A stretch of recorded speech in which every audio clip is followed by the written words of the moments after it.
So you're at Arlington Baptist. You win a national title in your first season. What were the non-negotiables on day one? Well, at Arlington Babs, number one non-negotiable is you got to be a really good person. We're a college, but we still have our hands on you. We do have curfew at night. We have a fence that goes up around our campus. The RAs come by and check your rooms at midnight, and so you had to be a good person, to be there.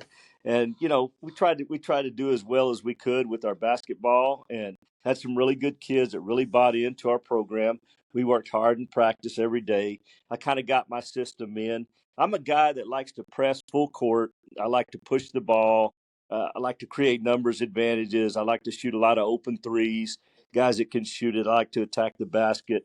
And I couldn't get in the full court press for whatever reason. The guys didn't really understand it, but they really understood the half court trap really well. So we kind of used the half court trap quite a bit. And the team we played in the national championship game was a team out of California, and a really really tough team. And guys were a little older and a little more experienced than our guys, but our guys played extremely well and were able to overcome their ability and win that first national championship that we got there that first year. You said that you have to be a really good person. It's funny you bring that up. About 3 months ago, I had a couple guys on my team. They're young, they're a little bit obnoxious coming into manhood or whatever. And there's a couple in particulars that I just decided to look at them one day, and I had a thought. I said, if you were a good person, you'd be starting, but you're not a good person, so I'm bringing you off the bench. And I don't know if that stuck with one or two of them, but I felt like it did. But I was telling them the honest truth. My coaching staff looked at me like I'd lost my mind. And I was just like, well, it's true. You have to be a good person if you're going to be successful at this or anything. And the reason such and such doesn't necessarily start is because he's not a good person. He complains. He creates issues that aren't there, and it's hard for me to coach him.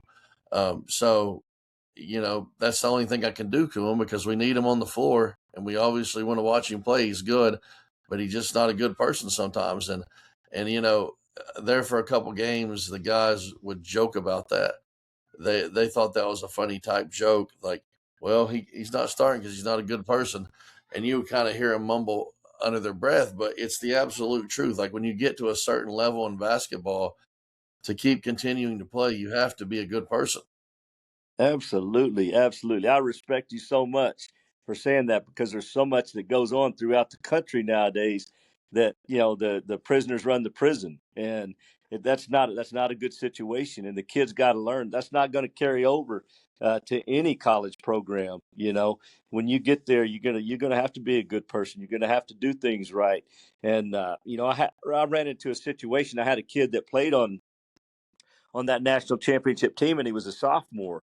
And the next year he came out and really, really good player, but didn't have a motor that ran. Didn't work hard in practice. Didn't make our team better. We weren't a better team with him on the court.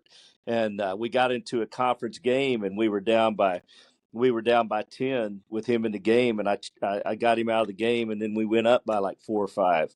And so anyway, we finished up that year, which ended up being my worst year here. We didn't do well at all, which was my second year. And he was going to be a senior, and he'd been an All-American as a sophomore. He'd been an All-American, and I just came to him in the off season. And I said, you can't play here next year. And he's a really good kid, but he didn't make people on the court better around him. He didn't work hard in practice. He did okay in the games, but we were better off without him, and that's just the way it goes. And he and I have a great relationship. We talk all the time.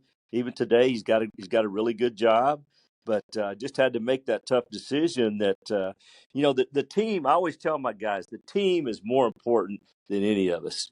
If I'm gone, the team's still going to be here. If you're gone, the team's still going to be here. The team is the most important thing, and we've all got to do our part in creating the best possible team that we can create. But we want you. We want every one of you. But if you don't buy in, we don't need you. you know, and that goes true from me all the way down to, the 15th man on the team. You got to have buy-in from everybody, in my opinion.